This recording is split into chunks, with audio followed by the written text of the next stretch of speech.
Hey everybody, welcome back to Diesel Creek. My name's Matt. This beautiful orange behemoth behind me here is my 1980 Autocar Constructor. If you've been hanging out here on the channel for very long, you'll remember I brought this thing home, I think 2 years ago now, maybe 3 actually. And I think I paid $7,000 for it. So if you haven't seen any of the previous videos on this beauty, there is a link down in the description. We haven't done a ton of work to this truck. It's a low mileage truck. I believe it's only got like 25 or 27,000 original miles, and that's because it spent its life in a Consol Energy coal mine, actually kind of working in the shadow of the Silver Spade stripping shovel, which is kind of a famous giant version of the little Bucyrus Erie shovel that I have, the 22B. Well, the Silver Spade could probably fit that machine in its bucket. So this thing spent its life working around that shovel and helping take care of it. So that's a pretty neat piece of history that I didn't even know about when I purchased this truck, but I'm happy to know it thanks to one of my subscribers for sending me that picture. Anyways, I've used this truck in a few videos. I have had it on the road and registered, and I pulled a few things with it, but basically, this truck is just gutless. It won't get out of its own way. Under the hood, we have a 230 horse Cummins diesel engine that, well, in its day, it wasn't even real strong in its day. So today, it is really outclassed on the road. It's gutless. The old Constructor here has been patiently waiting for its day in the sun, or its day in the shop, I guess. And that day is today. I've got big upgrades coming for this thing, and we'll talk about that a little bit more once we get it into the shop. But it's been sitting in this exact spot for probably at least 2 months without being started, so let's see how this thing fires up. All right, let's see if she's gonna go. Contact.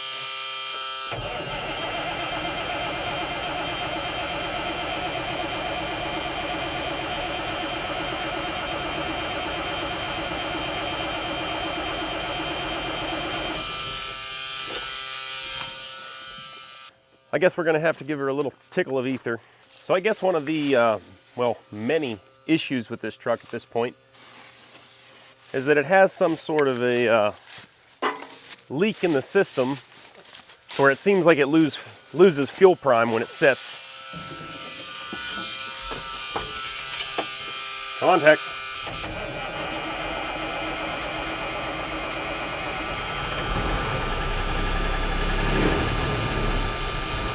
That is completely flat-footed. There we go.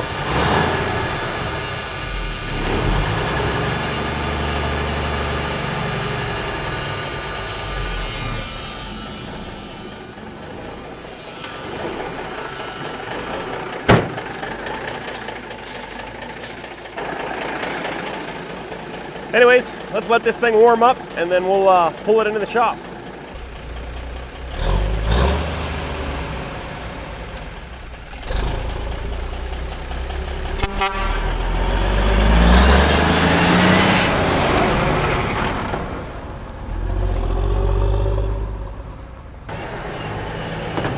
Well, I guess I can already hear the comments from a lot of you. Matt, this thing fires up pretty easy. It runs, drives, and stops. For your channel, that's pretty good. Well, I mean, you're not wrong. But I'm going to try to turn over a new leaf now that I actually have proper facilities to work on something. I want to bring this thing up into good daily driver type condition. I don't really want to call it a restoration, but I want to get this truck to a point where it would be completely feasible to hop in it, hook to a trailer, and drive 6 hours away and not be worried about it.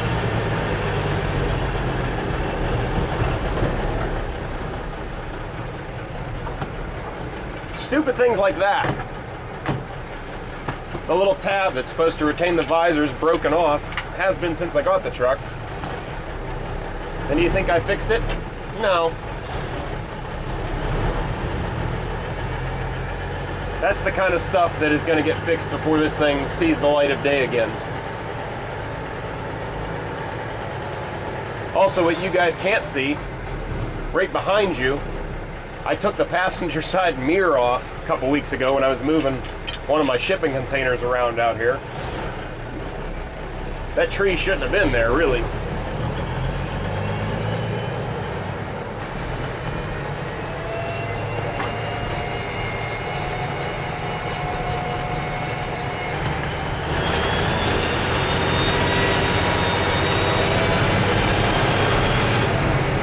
I'll give this truck credit. It hasn't actually let me down. It always fires up. It's always gotten me where I was wanting to go and back again. But it scares me.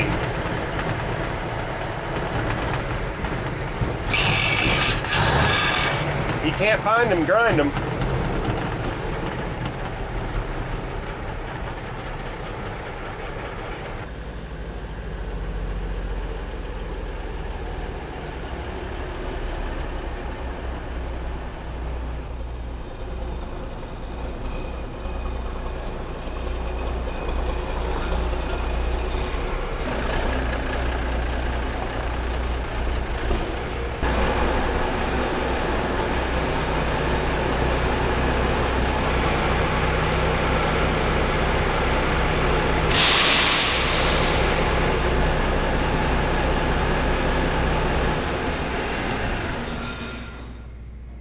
This thing is sweet. So there she sits, and I don't want this truck to come back out of here until it is 100% ready to roll down the highway with a load. Now that it's out of its hole there, we can kind of give you a better walk around to this thing if you haven't seen it before. Like I said, if you haven't, highly recommend going to check out some of the videos that I linked down below. We have done some work with this truck. It's pulled some loads. Like I said, it's never let me down, but it's just kind of sketchy. It really probably shouldn't be on the road. I just did this a couple weeks ago when I pulled home another trailer that you guys haven't seen yet. I had to slide the fifth wheel all the way back, as you can see. I thought I had it back far enough, and sure enough, still got my mud flap. So this is not going to be our typical revive and drive kind of thing. As you can see, we already got it driving. That's not the issue here. This baby just needs a lot of love. It needs a lot of small stuff, but it also needs some big stuff. My main complaint with this truck is lack of power. It will not get out of its own way. It is just a slug. That being said, it's kind of gear bound. It's got some really low gears in it. Both in the rear ends and the transmissions. I don't remember what the ratio in the rear ends is right now, but I have looked it up before, and it's pretty darn low, and the gearbox that's in there does not help our cause any. In front of that gearbox, that 230 horse Cummins, well, she's just past her prime. Nothing wrong with that engine. It's a great, reliable engine. It's just not really making enough power. It's a great, reliable engine. It's just not making enough power to keep up with the trucks on the road today. So I've got a solution to that, I hope. So this is an 855 Cummins, and this is a small cam. Starting in 1978 or 79, I believe it was, they switched over to big cams. So when I bought this truck, because it's a 1980, I thought that this would be the big cam. After I got it home and did some investigating, I found out I was not accurate in that assumption. So the big cam is supposed to be better for a multitude of reasons, but that is not to say that you can't make any power out of the small cams. We could probably do some tweaking and some injectors on this thing and a turbo upgrade and probably make some pretty wicked horsepower out of this engine. However, I don't think it would last very long. So one of the things you need to have if you want to crank these things up and make a lot of power with them is piston cooling. And this engine does not have piston cooling. So to remedy our low horsepower situation we got going on here, I picked up this beauty.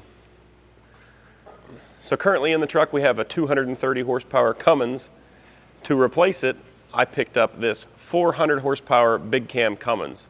Well, 400 I'll use in quotes because mainly that just identifies what engine this is. In this current configuration, I'm told, I don't have any paperwork to verify this yet, I'm told this engine was supposed to be turned up and pushing about 650 horsepower. That is before the truck that it was in wound up rolling over. So I took a gamble on this engine. We don't know much about it other than supposedly it had a rebuild on it about 30,000 miles before the accident. Supposedly it was pushing 650 horsepower. And supposedly during the rollover it didn't run very long upside down, thus starving the engine for oil. So we took a gamble, and today we're going to find out if it pays off. This thing has been sitting in here for probably 6 months now, so I'm eager to get it out of my way. It's hogging up some pretty valuable real estate in the shop here. It came with this nice big whole set turbo and this other pile of parts we got going on over here. So we've got a new power plant to put under the hood there, and as I said, we're kind of gear bound with the transmission that's in there. So I did agree to purchase, I have yet to pick up, an Eaton 13 speed to go behind the new horse. And I think that's really going to make this truck a lot more road capable. Even with our low rear end gearing, we should have enough gears to get up to a decent highway speed. After we get our new drivetrain installed, what else do we want to do to this thing? Well, I'm not very happy with the way I installed this fifth wheel. I mean, it's never showed any signs of going anywhere, but I don't like the looks of that. So I'm going to get some new brackets to hold our sliding fifth wheel plate down. We're going to cut those out much nicer and put some nice new brackets on there and make sure that if that thing rips off, it's taking the frame with it. We need all new drive tires. These tires are an awesome aggressive open shoulder tire, which I'd be great with, but they are all dry rotted, unfortunately. As you can see, there's cracking going on down in the tread, all over the sidewalls on certain tires. These two here don't look too bad. So it's a shame. There's plenty of tread, and a couple of them, like these two here, look like they are brand new. I mean, they don't look like they have hardly any time on them. They're just old. I'm not sure if you can hear it, but there's a pretty good air leak over in this region somewhere, so that's another thing on the list of things we need to fix. The big Braden winch back here, it needs the drive shaft reconnected to it. The winch itself does work. I had it working a long time ago when I first got the truck. So the way the winch works is there's a drive shaft comes off the PTO on the back of the transmission, so it's kind of behind that air tank, and it would run up to that gearbox there underneath this cross member. And what must have happened was, you can see this cross member is kind of bent up like that. I think somebody probably backed into a tree stump or something, who knows what, and shoved that cross member forward, thus jamming the drive shaft halves together. And I cannot get that thing to come apart for the life of me. I spent some time in a previous video trying to separate the halves of the drive shaft to no avail, so I think we're going to have to make up a new drive shaft for it, or work a little harder to get that one apart. Even before we do that, we need to straighten this thing and get it back in line and square to the frame like I believe it's supposed to be. The passenger side battery box slash step here is in sad shape. It's pretty rusted, pretty rotted, pretty mangled. I believe I'm just going to try to find a complete new battery box and relocate the batteries back here further and make this a fuel tank to match the other side.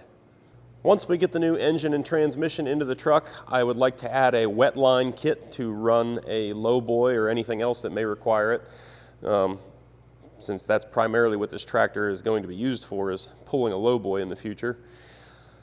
So we're going to have to find a hydraulic reservoir tank, and I was thinking about recessing it down in the frame right here, kind of just keeping it the thickness of the frame rails and spanning the width. And then I would like to add on to this kind of deck thing that we have going back here, and basically run off of this corner at a 45 and tie it in back here to our fifth wheel plate. And then you have an area up there like a catwalk that you could walk around on and connect your airlines and all that fun stuff.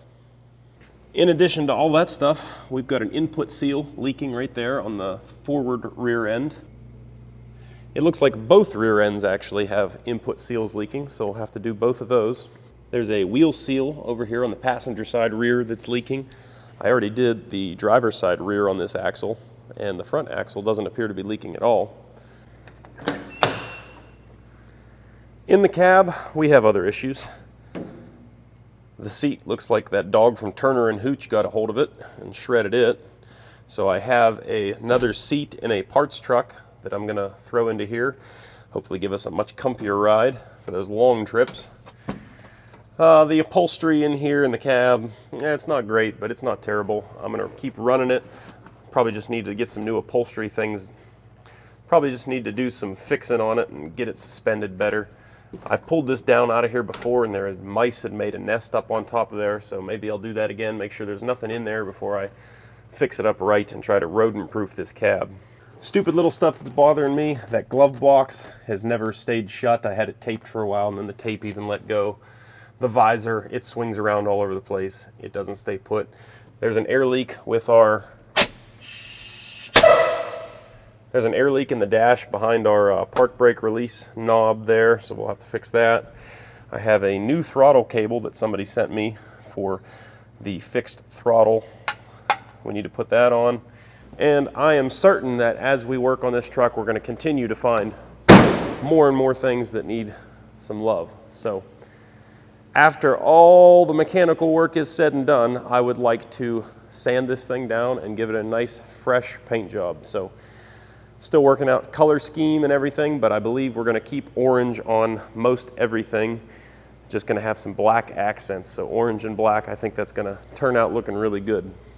So first things first, before we bother yanking that engine out and sticking that one in, we need to make sure that that one actually runs. And before I want to start that engine, I want to get it out here, I want to pull the oil pan off of it, and I want to pull some bearing caps and make sure that that engine did not hurt itself when it was running upside down in that wrecked truck. So let's get to that.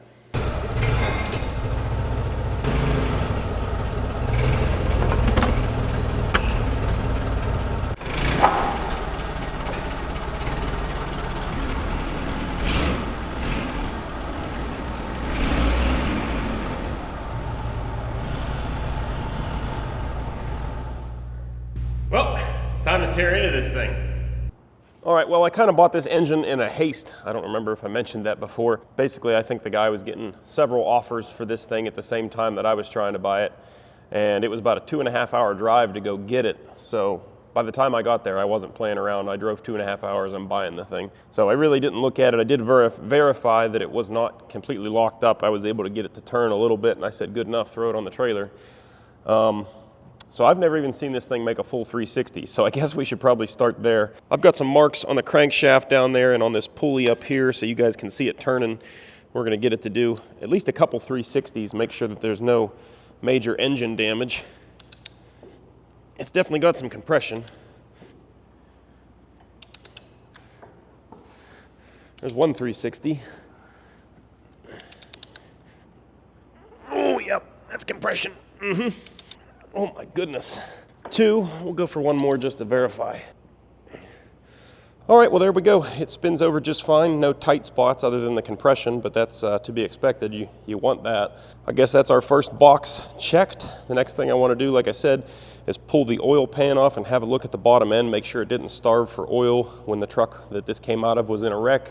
I'm not sure how well you guys can tell, but the engine that is currently in the truck has a front sump oil pan, and the engine over there on the floor is a rear sump, so we're going to need to pull off that oil pan anyways so that we can flip it around. I believe they're ambidextrous, so we'll have to pull it, flip it, put it back in there, and we'll also have to change the oil pickup. All right, well I've been sitting here scratching my head figuring out how I want to tilt this thing up on the rear. They make really super heavy duty engine stands that'll hold this thing. I mean, make no mistake, this engine weighs like 2,500 pounds or something. It's pretty darn heavy. So it's not a typical engine stand you need. My buddy Sam has one, and he offered to let me borrow it, but I think for all we're doing, I don't really want to deal with it. You know, I got to go run and get the thing, spend an hour getting it bolted up on there, and then, you know, could only take us an hour to swap this oil pan.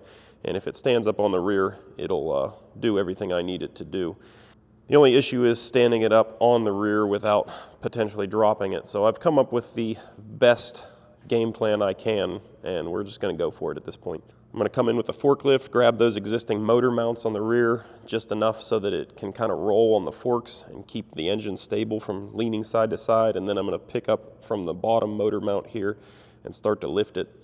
And then, yeah, hopefully all goes well.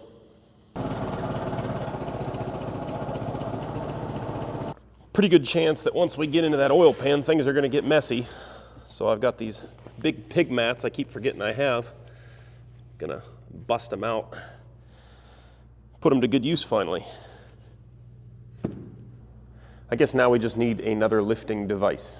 If only I had an overhead crane in here. Man, that would be handy.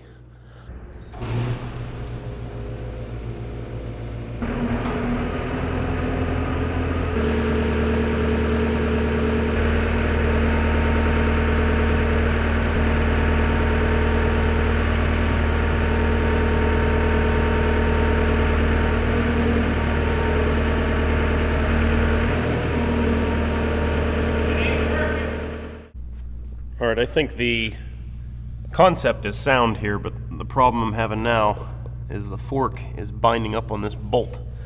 I just need to knock the fork out a little bit more to clear that bolt, and I think that will allow us to flip up the rest of the way. There we go.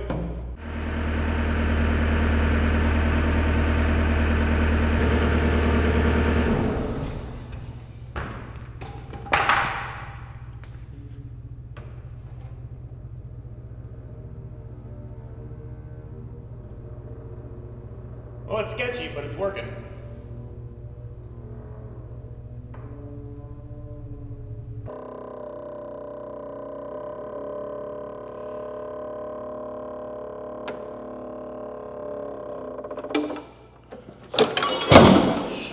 That was exactly what I did not want to happen. Dang it. We were so close to doing that correctly.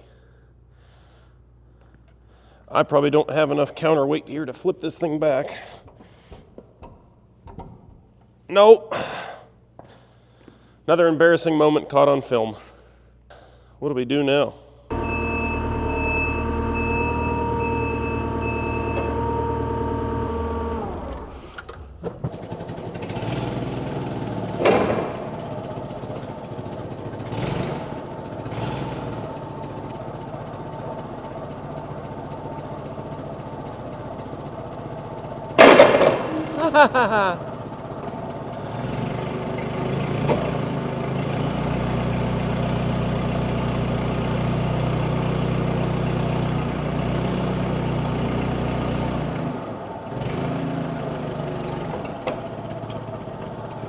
Come on, baby, sit down.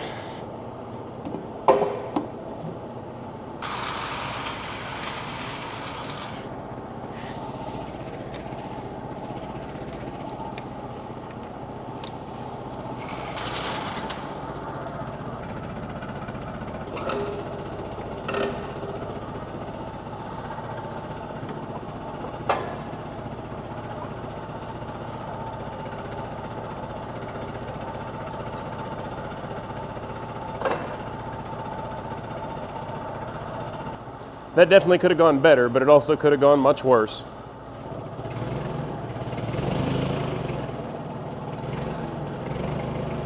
The engine is upright, which is the way I wanted it.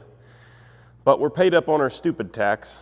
Basically some miscalculation in geometry and center of mass led this thing to roll back a little too far, and I was able to get the forklift out, as you guys saw, and I started trying to shove the engine back to 90 degrees, and the way I was doing that was kind of just lifting on this lifting bracket here, and that was all fine and good, I guess, but as the engine rotated forward, my fork became too close to the edge, and it slipped out from underneath that eye, so the engine wanted to come back again. Now my fork's up here, and bam, the fork stabbed into that valve cover, and as you can see, we popped right through it there. So I'm not worried about the valve cover. That's easy to replace. The one on the other engine is exactly the same. Plus I have another engine down at Sam's I need to go pick up that has the same valve covers. So we have parts to fix that. I'm just hoping we didn't damage anything underneath there, because of course that's your valves and your Jake brake assembly. So we're gonna have to pull that valve cover off, have a gander, make sure we didn't damage anything in there. I think that was the only casualty, other than the floor too. The block kind of hit the floor and took a little teeny chunk out of my floor. I'm pretty irritated about that, but again, stupid tax is paid. The other issue I saw immediately, and I'd kind of suspected this, the whole time this engine was sitting over against the wall there, it had oil dripping out of it, and it wasn't coming out of the valve, so I figured there was a good chance the oil pan was cracked. And sure enough, this oil pan has a big crack in it right through here. We did not do that. That has been like that since I purchased this engine. So this oil pan is junk.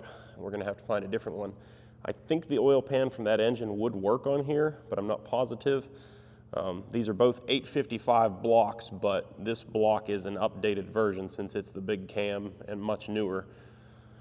So I'm not exactly positive which parts will cross and which ones will not, but let's go ahead and fire up the impact and zip this oil pan off of here.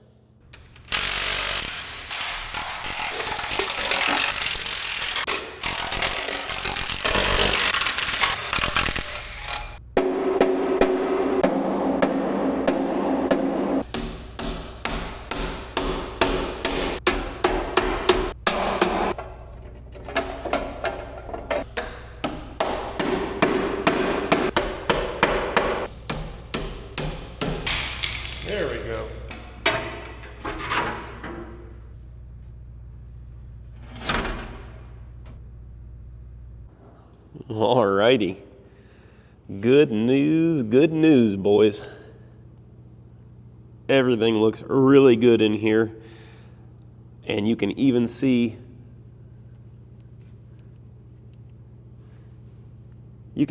down in there, the pistons look fantastic. They are very clearly new. Not a lot of time on those things at all. The liners as well, nice and shiny, look brand new. It's not like they've been in there for 20 years and got all discolored. Everything looks super fresh, and it's super clean inside.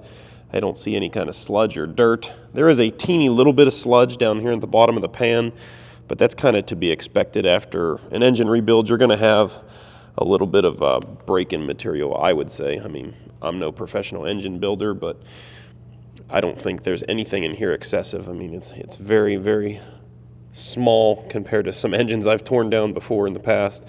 There's no big debris down here on the suck-up tube, nothing like that. Any kind of chunkage that I'm pulling out of here looks like it's from the gasket, and that, just happened as we took this off, I'm sure. So I'm calling the engine pretty darn good. I would feel like an idiot if I didn't pull caps, but I'm like 99% sure, 99% sure, 99% sure, 99% sure that we're just fine.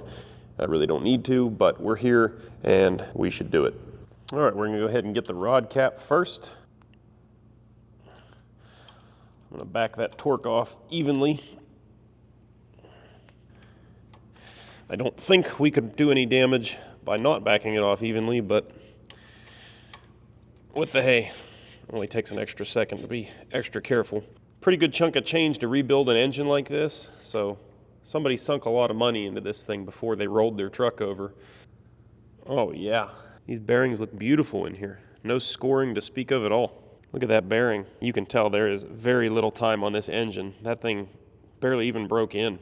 No scoring at all. There's like the teeniest little scratch there, but you can't even feel it. Look, my fingernail's doing more scratching than that little thing is. That looks fantastic there. Not a mark on this crankshaft. Couldn't ask for anything better than that. I am super happy to see that. Just put some motor reassembly grease on this crank here. Don't want to put too much, just give it a nice thin film across the whole surface. We'll do the same on the bearing cap. We'll stick this back together. So to re-torque these bolts, I'm going to have to check the manual because we are doing a wet torque now. These bolts are soaked with motor oil, so that definitely affects your torque values. Pop open the old Cummins book here and see what it says about re-torquing these things. But before we even do that, we're going to pop off this crankshaft bearing cap right there. Just going smack dab in the middle here as for which cap we're pulling. No really rhyme or reason.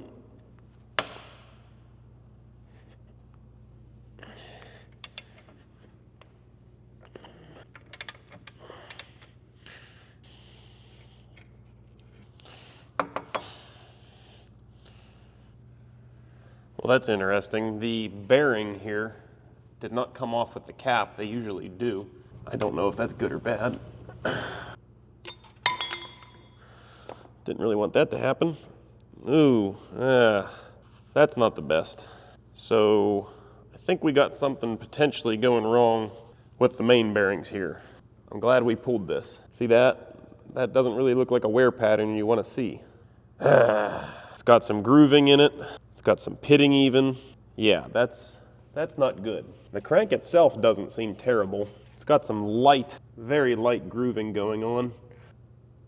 I can never tell if I'm giving you guys enough light or too much light or what, but hopefully you guys can see there's just some very light grooving going on that crank. Oh boy, I was really hoping we were going to be able to just slap this thing in the truck, but maybe not here. I'm going to consult some buddies and see what they say, because I'm no engine rebuilding expert, that's for sure. Another thing that doesn't make sense about this is, look at that. It's like hot dog down a hallway there. I mean, there's clearly not the right size or something. That should fit snugly in there, have contact all the way through. All right, so here's the cap above that one. Let's see what it looks like. Maybe.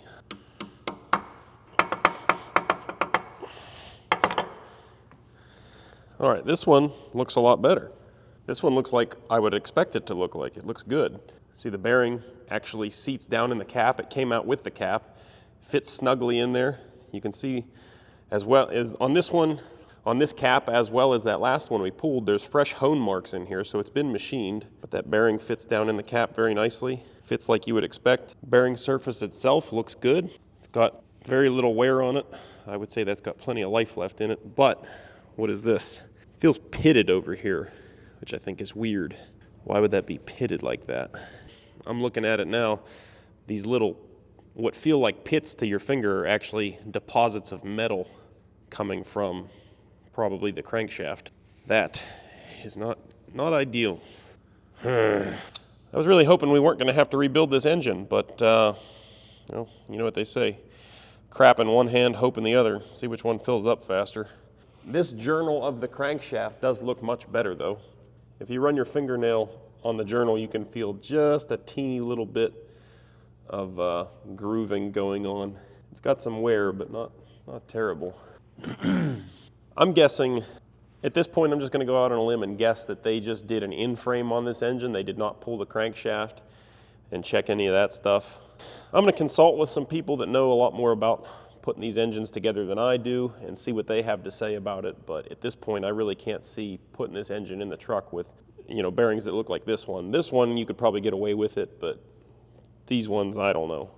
We have to keep in mind that budget is a thing on this engine because we're not building a truck that's going to be driving to California and back every day. This truck is going to see, maybe 1,000 miles a year, if that. It's unlikely that it'll see that much. So we have to keep that in mind as we're assessing any damages and thinking about fixing things. Okay, so I actually lost a lot of steam as soon as I saw that this engine wasn't just going to go right back together and run as it is. Kind of lost some motivation, but I'm back. It's been a few weeks, maybe, well, probably a couple months actually. So I didn't go through and show you guys every single cap, but I pulled every single cap off the mains and the rods and looked at all the journals, and they all look like they're fine. They're going to polish up. There's a little bit of metal deposit on them, but there's no gouges, which is the big thing. There's only deposits, and I think I found where the deposits are coming from. Hopefully you guys can see the liner is all scored up on that side, and it's not horrendous, but it's definitely not good. You shouldn't run it like that, but it gets worse.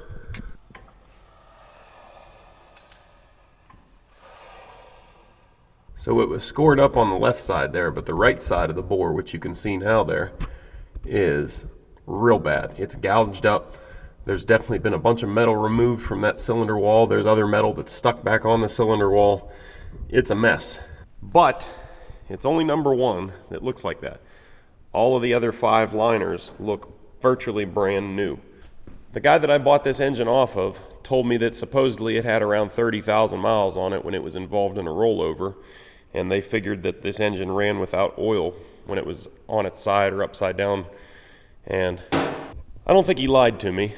Starving for oil is probably why we have a couple bearing caps that went bad, and it's also why that liner is probably all scored up. It did not get the lubrication it needed, and then started getting all scored up, and then that metal that came off of that is what got sucked up and pumped through the system and got into all those bearing caps and caused that issue. So this is one of the main caps that spun out while I had the cap off. I spun the engine a little bit, and this one just pulled out, but as you can see, it's got some pretty significant wear on it, and it's got these metal deposits on both sides of it. So that metal pretty much had to have come from that cylinder. It's not mangled and forced up from this bearing surface. That is a deposit of metal from somewhere else, and the only place that I've seen that it could have come from is that liner number 1. So where does that leave us with this engine? Well, we opened up a can of worms is what we did.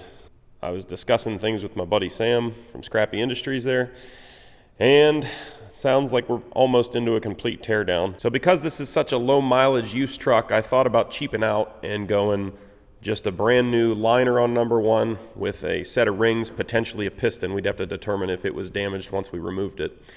And of course, all new cap and main bearings. We could do that theoretically without removing the crankshaft from the engine. But Sam brought about a good point. You're already into it that far. You're going to want to do your front and rear main seals. Valid point. So we have to take off the bell housing and we have to take off the front cover.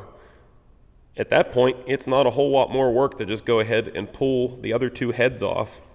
To do the number one liner, you're going to have to remove the Jake box, the cam box, and the head off the front two cylinders to do that number one liner. Well, at that point, the liners aren't even that expensive. You might as well just knock the heads off the other four cylinders and put all new liners in it, all new piston and rings.